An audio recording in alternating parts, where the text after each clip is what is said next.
Hi, this is Mike Henriksen from Velocity in Europe in London. I'm here with Donald Foss. Donald, how are you? Doing well, thank you. So how are the conversations been for you this week here? So far the conversation's been very good. The breadth of people we had, the different areas they're coming from, and how they're different aspects of trying to achieve performance and what they're trying to get with it for the value prop has been certainly varied, and certainly looking at some of the newer things people are doing. It's just been fantastic. So you've been to all Velocities except for the one last summer. In Berlin. In Berlin, okay. Yes. So do you notice any difference here in the people, or is it the same tribe, or? The velocity changes every single year. Okay. I mean, certainly we have your focus moves back and forth. One of the things I really like this year is how you have your tracks on culture as well as technology itself.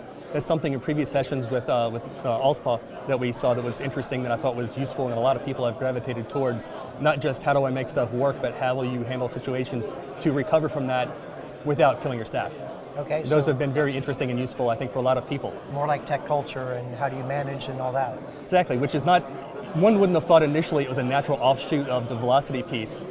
But since we have to deal with things that we're trying to make work and maybe newer or interesting, they don't always perform. And since we're dealing with performance, it doesn't always work. How do you deal with that not working, and how do you actually make it work, not technically, but culturally as well as technically, which is the important missing piece sometimes. So Keynote, can you give us a little bit, what is your unique play in the space? Keynote has a hard time defining a unique play. Our overall goal, simply put, is making the internet a better place.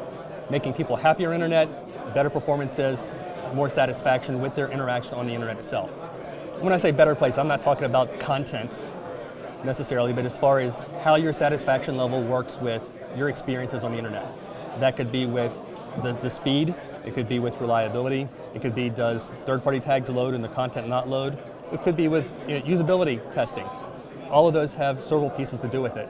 And we're trying to look at all three screens, whether it be the mobile screen, the tablet screen, the browser screen.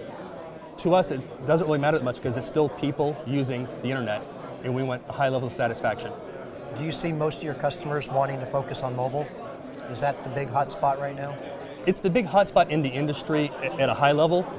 The customer base themselves, they're not all using it yet. Many of them have plans to get there and are interested in what to be doing that way, what are the best in class, and so on. That doesn't mean they're using it right now, or they may be getting into it, whether they're playing with an HTML5 version of their website that looks like an app versus native apps versus going full bore into it. It kind of varies across the gamut who's doing what and what industry they're in. So if you could put on your fortune teller cap, where are you guys going, and where is this industry going in the next 3 to 5 years? I think the industry is definitely to be going more mobile. And the way we think of mobile now is and some of the issues we have is going to suddenly become ubiquitous in a few years. Part of that is tech, part of that is carriers, part of it is learning how to adapt some of the devices we have to take advantage and work better with the technologies that exist now. Like cars and things like that. Exactly. I mean, I was thinking more specifically about, like your carrier lag time between initiating connection that's already open. So every time you go to load a new page, if it's been down for a few minutes, you've got an initial lag.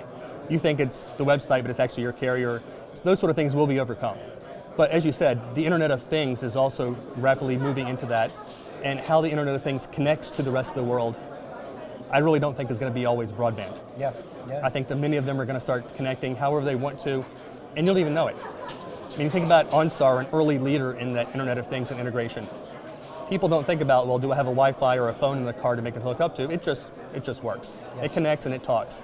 And I think more and more of the Internet of Things is going to start working that way. Excellent. I mean, my alarm system at home. Yep. Doesn't attach to the phone line.